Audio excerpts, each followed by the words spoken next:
Okay, so you won't have one of these sticks in front of you at home, but I don't know what it is that I have kind of a version of right here. But what you do have is your tape, hopefully, or another piece of paper. So if you watch the video on how to convert the stick thing, or if you like look at this, you can probably figure out how to do it. Just put a piece of tape down and compare your map thing to it. Also, if you lost your paper for the map, you can use anything but copy paper or notebook paper, as long as you make it look like beat up. It's like old wrapping paper, like if you have the, like, you know, the box Coke cans come in, you could use that, or a cereal box, a brown paper bag. Just, you know, be creative, just not something you can easily obtain at school. So, anyway, what you need to find out next is, after you folded this into squares, and there's a video on that too on the website, is how many of these, you need to find out how big these are in terms of the question mark thing.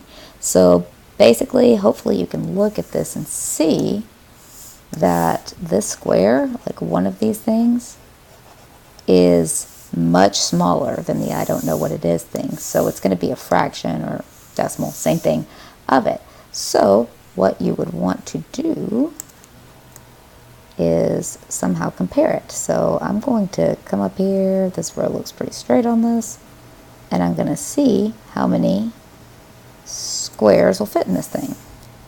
So I've got, right here is where my paper ends. Do that. Then I'll move this over. Let's see. Okay, so it's pretty tiny squares right here, and then let me see how many squares will fit in that. So we know we have two whole things right there, and then, okay, yeah, and a lot of you might run into this. See how this is like 1 and something? Go ahead and round that up. If you look at your science objectives, and this is a hint, it doesn't say anything about measuring like perfectly. It says estimate. So I think that's close enough to estimated 2.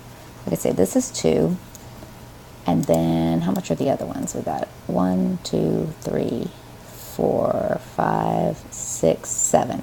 Okay, so each one of these are 7. So that'd be 7 plus 7 is 14 plus 2 is 16. So this whole thing is 16 squares. All right, so that means that one square, let's see what that would actually look like. I'll just use this one. Yeah, something like that. Just a highlighter. So one square would be, it's not showing up.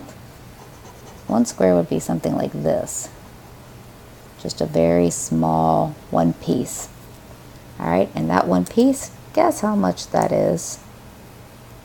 Well, if this is 16 squares and this represents 1 square, this would be 1 over 16 squares. Oh wait, nope. Is that right? That seems wrong. 1 over 16. What is it 1/16 of? The, I don't know what it is. 16 equals, how many squares? 1 square.